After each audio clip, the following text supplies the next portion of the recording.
मैं रोहित आपका स्वागत करता हूं आपके लर्निंग प्लेटफॉर्म सी टाइम्स में। हम लोग पढ़ रहे थे भारतीय संविधान। भारतीय संविधान में हम लोगों ने पढ़ लिया था संविधान का निर्माण कैसे हुआ। आज हम लोग पढ़ेंगे प्रस्तावना को। संविधान की हमने ये भी पढ़ लिया था संविधान के विदेशी स्रोत कहाँ कहाँ से लिए गए हैं और क्या उनके स्रोत हैं। आज हम लोग बात करेंगे प्रस्तावना की, संविधान की प्रस्तावना। पढ़ना लोग भारतीय संविधान।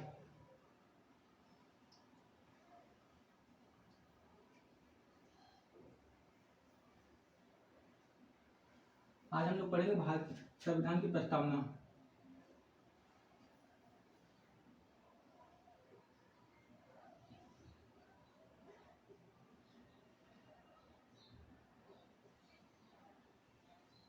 ये संविधान का एक महत्वपूर्ण अंग है। प्रस्तावना में हम लोग पढ़ेंगे संविधान की प्रस्तावना में प्रयुक्त होने वाले शब्द। प्रस्तावना में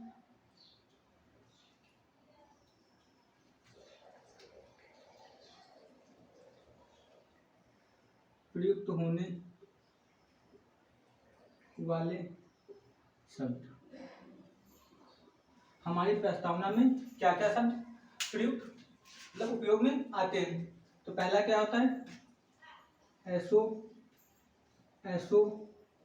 एस डी आर। जैसे मैंने नोट किया वैसे आप भी नोट करेंगे ताकि याद करने में हमें आसानी रहे। एसओ मतलब होता है सर्वजन,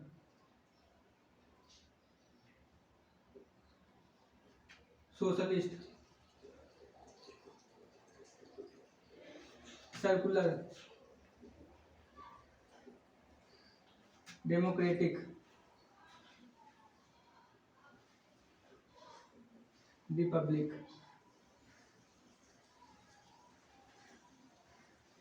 ये हमारी प्रस्तावना में शब्द प्रयोग किए जाते हैं। सर्वजन प्रभुत्व संपन्न इसको बोलते हैं। प्रभुत्व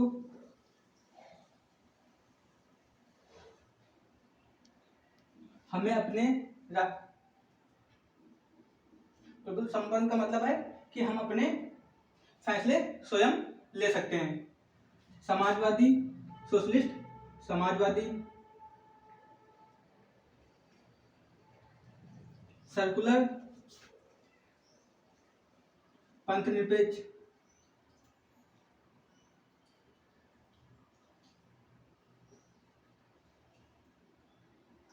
डेमोक्रेटिक लोकतांत्रिक,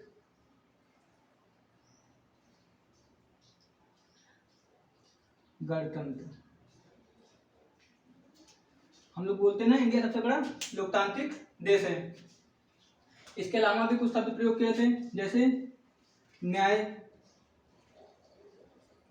स्वतंत्रता,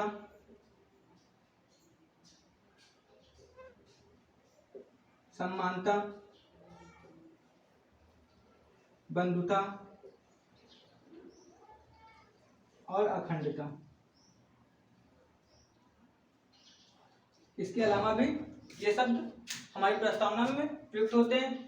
पहले प्रभुत्व संपन्न, दूसरा समाजवादी, तीसरा पंथनिरपेक्ष, चौथा लोकतांत्रिक, पांचवा गणतंत्र, छठा न्याय, सातवां स्वतंत्रता, आठवां समानता, नौवां बंधुता और दसवां अखंडता।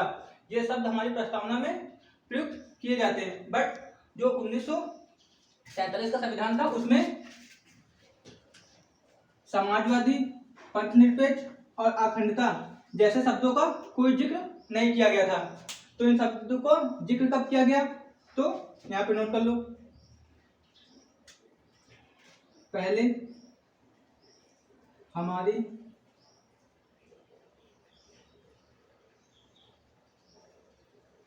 प्रस्तावना में समाजवादी,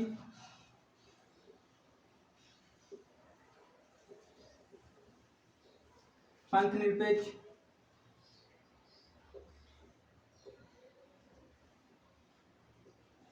और अखंडता जैसे शब्द नहीं थे।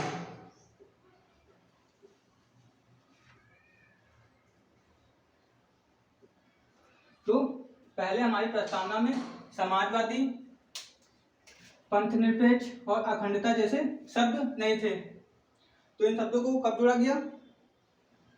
इन शब्दों को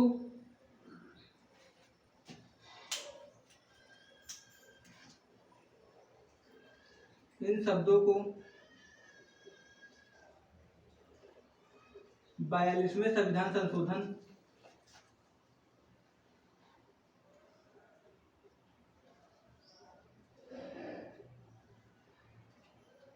अधिनियम 1976 के तहत शामिल किया गया।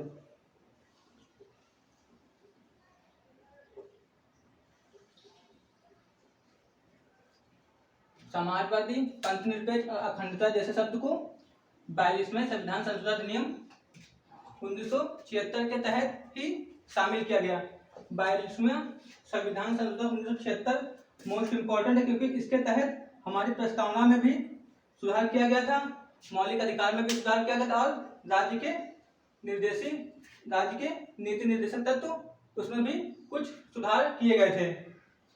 इसीलिए हम इसको मिनी कॉन्स्टिट्यूशन भी कहते हैं।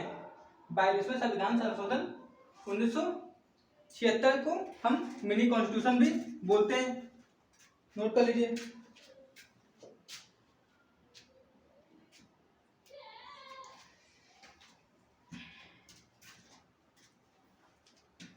इसके बाद हम लोग बात करेंगे संविधान की क्या क्या विशेषताएं हैं। संविधान की क्या क्या विशेषताएं हैं, तो सबसे पहली विशेषता क्या है संविधान की? सबसे पहली विशेषता तो यही है कि हमारा संविधान विश्व का सबसे लंबा लिखित संविधान है। एक तो ये हो गई, एक हो गई, दूसरी क्या है? लंबा, सबसे विश्व का सबसे लंबा लिखित संविधान है, मैं लिख दूंगा। पहले देख लेते हैं क्या क्या विशेषताएं होती हैं, बाकी लिखने को तो मैं बाद में भी नोट कर दूंगा, उसकी कोई प्रॉब्लम नहीं है। पहला, हमारा संविधान विश्व का सबसे लंबा लिखित संविधान है। दूसरी विशेषता क्या है हमारे संविधान की? हमारा संविधान विभिन्न विदेशों स्रोतों से लिया गया है, विभिन्न विदेशी स्रोतों से लिया गया है, जिसमें कौन कौन से देश थे? ब्रिटेन था एक तो, यूएसए, आयरलैंड, ऑस्ट्रेलिया, फ्रांस, रूस, दक्षिण अफ्रीका, कनाडा, जर्मनी, जापान, ये 10 कंट्रियां हैं जहां से हमारे संविधान को अडॉप्ट किया गया है।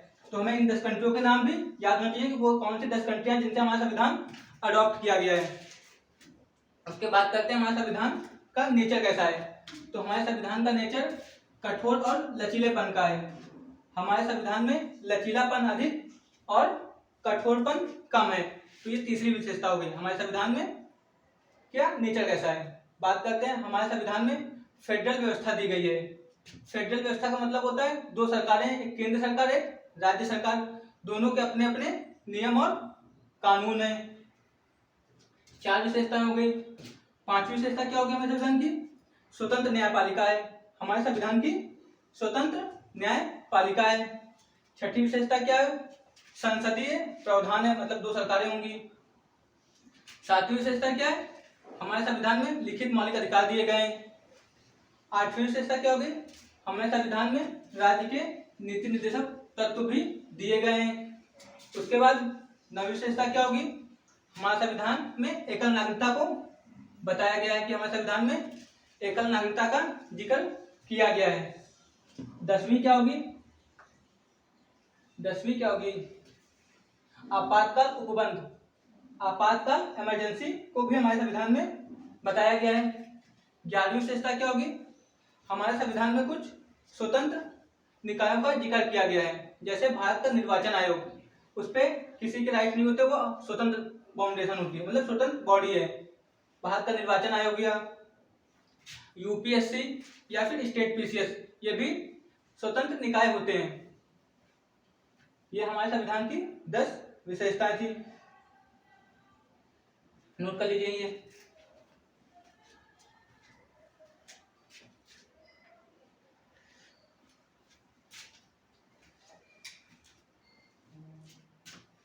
आप लोग ऐसे से नोट कर लिए होंगे। तो आज की वीडियो हम यही रखते हैं। कल हम लोग बात करेंगे संविधान की क्या विशेषता रही है, उनको हम यहाँ पे लिख के पढ़ेंगे। आज टाइम की कमी होने के कारण मैं इतना ही रखता हूँ। प्लीज वीडियो अच्छी लगे तो लाइक करें, शेयर करें और सब्सक्राइब करें। लाइक और शेयर करना मत भूलें, लाइक और शेयर करें।